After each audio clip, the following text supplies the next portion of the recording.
राष्ट्रीय जगत vision news में आपका स्वागत है। मैं हूं आपके साथ मीना। छत्तीसगढ़ की राजधानी में स्थित रायपुर की सेंट्रल जेल एक बार फिर सुर्खियों में है।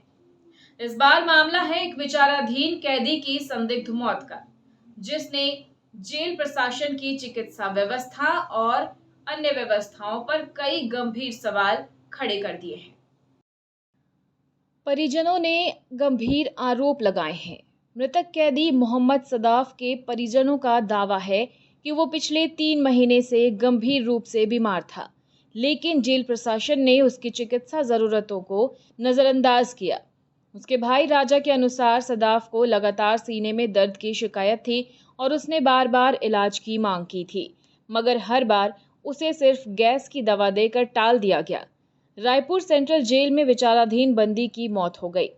परिजनों ने यह भी बताया कि सदाफ की हालत ऐसी थी कि उसे तत्काल मेकाहारा अस्पताल में भर्ती किया जाना चाहिए था, लेकिन प्रशासन ने न तो समय पर कोई गंभीर कदम उठाया और न ही परिजनों की गुहार सुनी। उनका साफ कहना है कि अगर समय पर इलाज मिल जाता तो मोहम्मद सदाफ की जान बचाई जा सकती थी।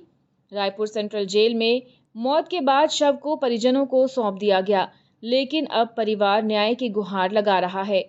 राजा का कहना है कि ये जेल प्रशासन की लापरवाही से हुई मौत है और इसकी उच्च स्तरीय जांच होनी चाहिए, ताकि भविष्य में कोई और कैदी ऐसी दर्दनाक स्थिति का शिकार ना बने। इसी जेल में कुछ दिन पहले एक ओम प्रकाश निषाद नामक बंदी की संदिग्ध हालत में मौत ने एक बार फिर जेल की सुरक्षा और मानवाधिकार व्यवस्थाओं को कटघरे में खड़ा कर दिया है। वो हत्या और पॉक्सो के मामले में बंद था और बैरक नंबर 21 में उसकी लाश फंदे से लटकती मिली।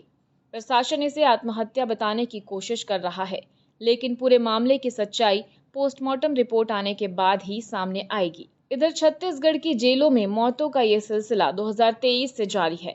लगातार हो रही इन घटनाओं ने राज्य सरकार और गृह विभाग की कार्यशैली पर सवाल खड़े कर दिए हैं। जेलें जहां सुधार गृह होनी चाहिए थी, आज वो मौत गृह में तब्दील होती जा रही है।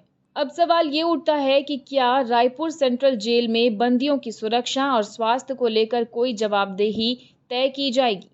क्या सरकार सिर्फ औपचारिक बयानबाजी कर जिम्मेदारी से पल्ला झाड़ लेगी, या फिर दोषियों पर कड़ी कार्रवाई करते हुए कोई उदाहरण पेश करेगी?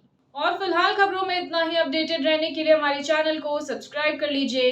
नई खबरों के नोटिफिकेशन के लिए बेल आइकन जरूर दबाइए। नमस्कार।